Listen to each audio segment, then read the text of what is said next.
all time. Frank Gore is going to face three-time NBA All-Star Darren Williams. Both men are making their professional boxing debut. And like you heard earlier this week about the special $500,000 bonus in the contract for Tyron Woodley to knock out Jake Paul, both Darren Williams and Frank Gore have KO bonuses built into their contracts. So we're adding a little bit more intrigue to a fight between these two world-class athletes making their boxing debut. To open the pay-per-view will be Liam Paro and Yomar Alamo in a junior lightweight bout. Plus, there are 3 additional non-pay-per-view bouts on the card, including Anthony Taylor versus Chris Avila. Jay Leon Love and Giovanni Estella will also fight in separate bouts on that non-pay-per-view undercards. Okay, so let's get to Mr. Woodley. For the press, you know the drill. Please use the raise hand function, and I will call on you to unmute, and you can go ahead and ask your question. I'm going to start with you, Tyron, if I may. Where were you when you got the call about this opportunity, and what were you up to at the time? Were you training? Were you working on another project? What was happening at the time you got the call? When I got the call, I was actually randomly on break, and usually when I'm on set filming, my phone is on silent because obviously I don't want my phone ringing while somebody's rolling the camera. So it was almost perfect timing and alignment when I got the call, so I answered the phone. And I was training at the time. I had already put in my mind and put on the schedule to fight 4 times next year, 4 different forms of combat, and just really be extremely active. So I was already training, already kind of getting battle ready to take a fight in January. And I was on break on set doing a film. So when I got the call, it probably took 20 seconds for me to say yes. And, now we're here. That's terrific. All right, let's go to our first question from Jim Conlon. Jim, please identify your outlet and go ahead. Hi, Tyrone. This is Jim Conlon here from RCB Radio Sport Ireland. Tyrone, I'm just wondering, in terms of the fight, obviously you're delighted to be fighting Jake again, but in terms of Tommy Fury, does that really concern you? Do you think he really backed down for the fight? If you were in his position, would you have fought on? I mean, I don't know the circumstance. I don't know his position. To be honest, I feel like things happen the way they're supposed to happen. I feel like this is a fight that should have been taking place anyway. This is a fight that more people are excited about. It's kind of funny that fight was set up for December the 18th, and more people were talking about a rematch with me and Jake anyway. So I feel things happen in time and purpose for a reason, and I'm just more so focusing on that. So I never wish bad upon anybody. I don't want anybody to get hurt, so I can step forward. So I don't really have much to say about Tommy Fury. I'm not in his camp. I don't really know him. And it really, not to sound mean, but I really don't care about, his reason and the rationale for not taking the fight. I'm just here and I'm ready, willing, and, trying to go on there and knock his head off. And finally, for me, Tyrone, is revenge the driving motive for you heading into this fight? Obviously, there's an awful lot of talk between both parties, but you obviously feel aggrieved from the first fight. Is that revenge? Is it driving you? Is it driving that motivation, making you work harder in the gym, making you work 10 times harder for this fight? You very few times you get a chance to go back and redo something. Sometimes you sit there and you live in regret, like, dang, man, I felt like I won the fight. Maybe I could have did this a little bit different. Maybe if I would have, threw a few more punches here. So now I get the opportunity to go back and undo what was already done. So that's something that drives me without even any additional money, any additional sold out crowd. So the fact that Jake Paul can walk around and say he beat me fucking just boils my skin and blood and everything inside of my body. So I'm trying to go out there and just make it clear that, I'm the better fighter. I'm the harder puncher, and I'm the professional here. Best of luck, Tyron. Thank you. I think the aptly titled then, Leave No Doubt. So congratulations to Nikisa Badarian and Jake for coming up with that one. Let's go to Damon Martin, MMA fighting. Try that again. Stand by here. Damon Martin, you with us? There you go. Sorry. Tyron, thank you for the time. We've heard that you were preparing for a fight in January. You were in training camp. We heard that maybe you kind of had a feeling that Tommy was going to fall out of the fight. Like, how well prepared are you for this fight? I'm going to look like the better conditioned fighter. And I promise you that when you watch this fight, it won't look like I stepped in on last minute notice. It won't look like he was a person that was prepared and in shape, and I just jumped in for a bag and jumped in the same car. It's going to look like I'm going to be in better shape, just like it was the first time. I was the one that was walking him down. I was the one that, was, really putting him against the ropes. He was the one that was huffing and puffing. So when people start talking about, youth and things of that nature, I think this is going to be the same thing. For me, I didn't have a lot of footage to break down on Jake. I didn't have a lot of sparring sessions. I didn't have a lot of fights. Most of his fights ended fairly quickly. So now I actually been in there with him. I felt his power. I felt the things that, he did well, and also felt the things that I did to him that he didn't like so much. So now I got 8 rounds to break down, make adjustments. And we all know nobody's better at rematching than me. Of course, Jake made a big deal about the $500,000 knockout bonus. At the end of the day, listen, I know you don't like Jake, but I don't think there was ever a clause in the contract saying you couldn't knock him out. But does that add any extra, any extra motivation to go out there and earn an extra $500,000 to knock him out? I mean, at the end of the day, you put a bag on your own head. Shit, I'm completely all about taking that free money. So I had plans on doing that anyway. If you want to entice me a little bit more, offer a kid from Ferguson another half a bag to go out there and do what he wanted to do anyway. So yeah, it does put motivation. When people say that I'm not motivated by, placebo on that one too. For the car seat. Yeah.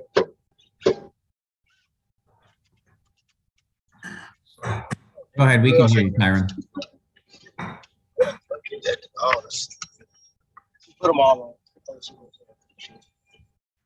Do me a favor, GT. Pull over some Sorry about that. Yeah, so like I said before, I start the answer again.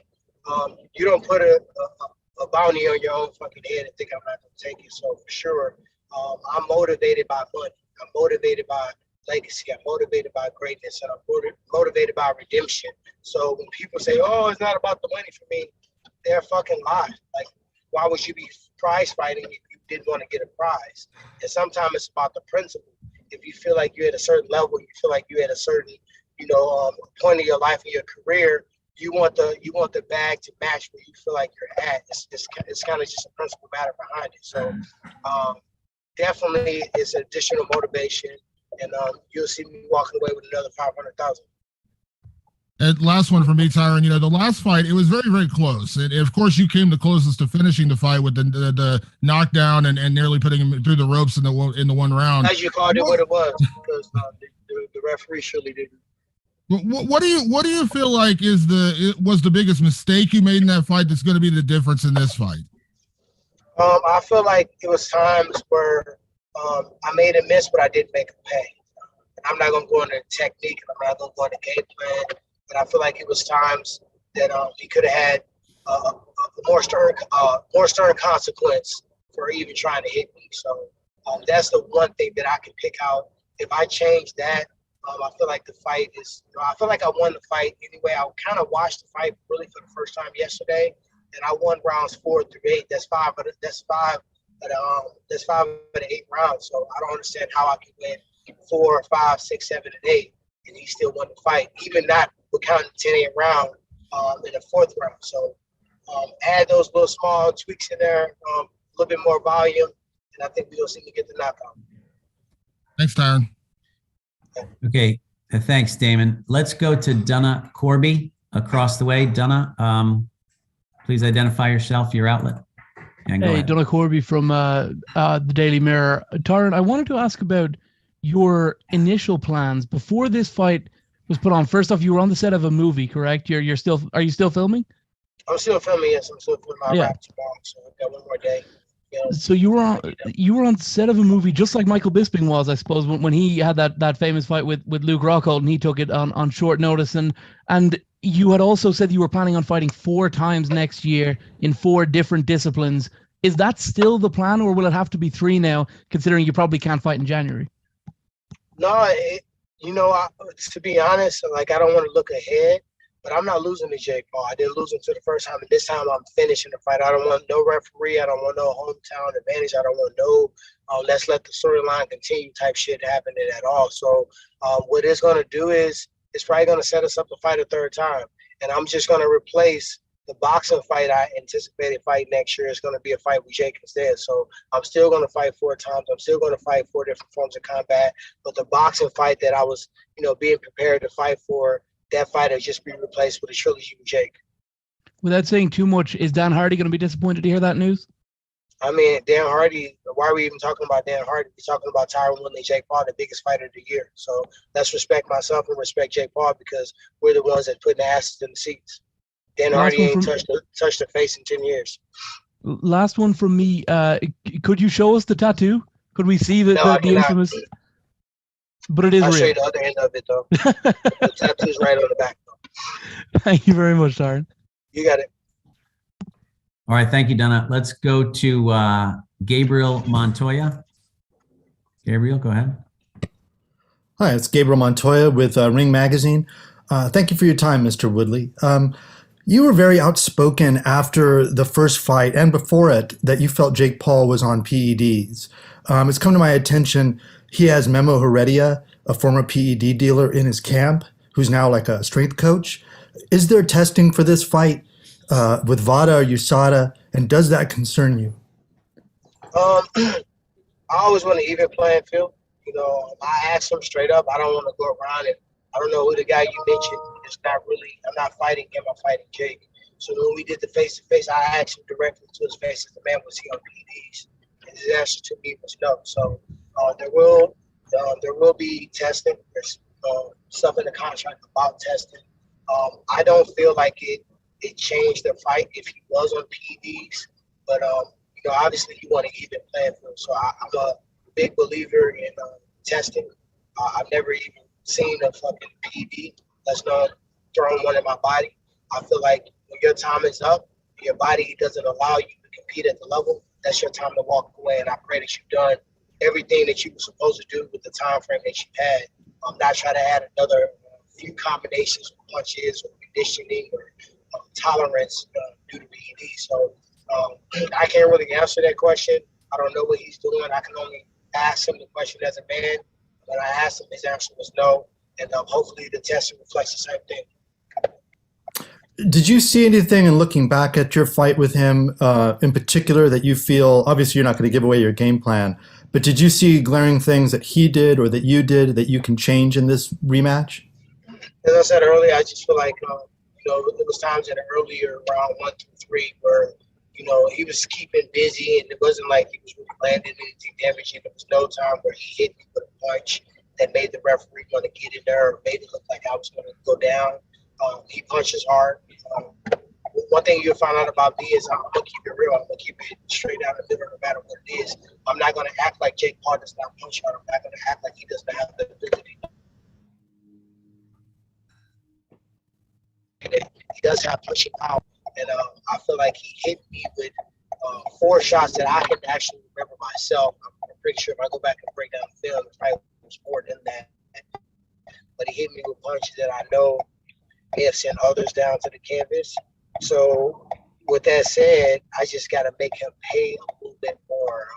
When he goes out there and try to stay busy, I feel like if I would have done it in the first couple rounds, he wouldn't have won around and set him up, to be knocked out. All right, thank you so much. Good luck in the fight. All right, Gabe, thank you. Let's go to Stephen Milhausen with DAZN. Stephen.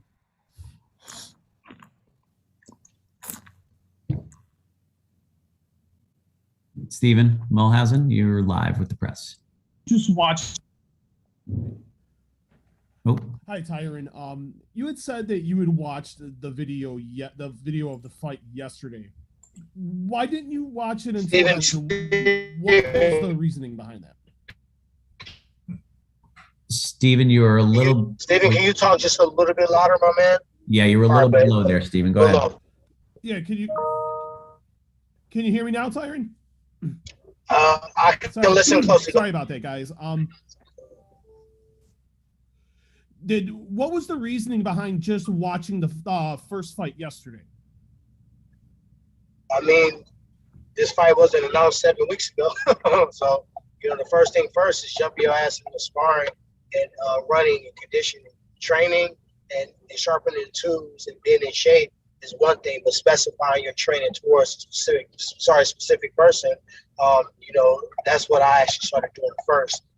My coach knows very well what he did in the fight, also what I did in the fight. So the sparring partners for the last fight came in. We started doing that first. Last night we had an opportunity to calm things down because we kind of hit the ground running, and then we went to watch the film and evaluate it. So from that point, I actually got a chance to watch it and check out some of the rounds.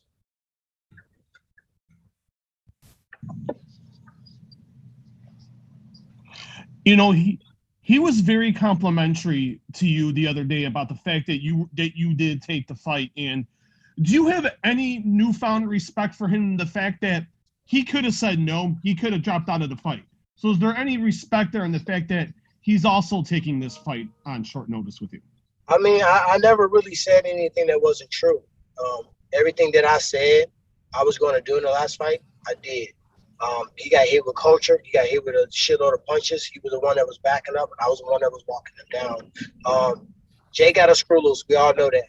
So it doesn't surprise me. We all also knew that he would be a kid that could probably get hit with punches and just, even if it hurts, you know, it's all a part of his gag. This was a bucket list. Let's be real. This was a bucket list that he converted into a career. So for the storyline, for the sake of, you know, the movie that we're making, we're in a movie. This is a movie, guys. This is like Rocky in real life.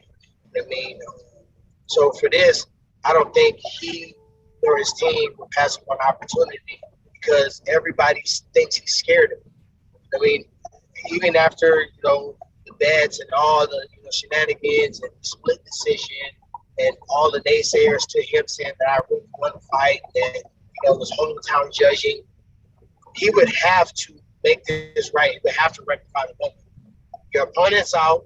I'm willing. I'm ready to fight.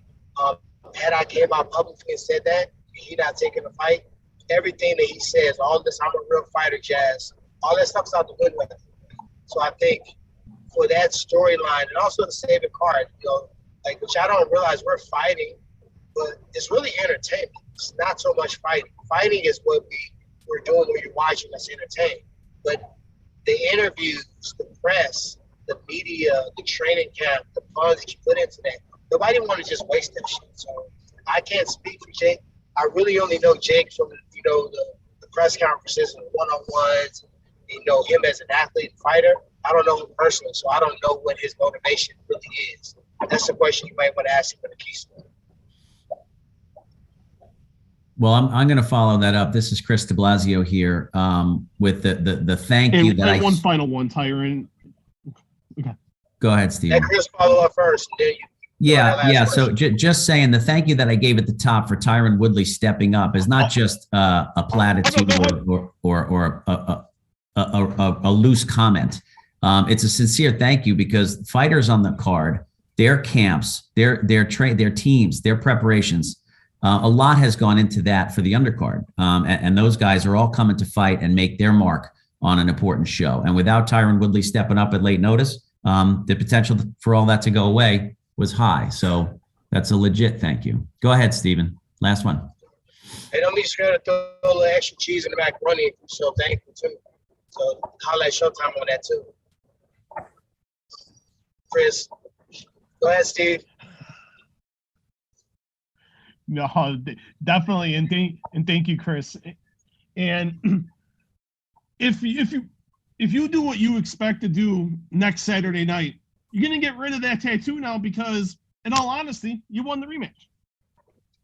I mean, to be honest, I strolled the troll. I put the tattoo in a place where powerlifting and bench pressing and turf and bear crawls and nothing on your body you watch more than your hands. It was kind of like, I'll get the tattoo, but it's going to wear down anyway. And I really don't mind it. If my dog's made a bet with me, I'm going to honor that bet. It's a part of the story. It's a part of the deal. Nobody can say shit to me.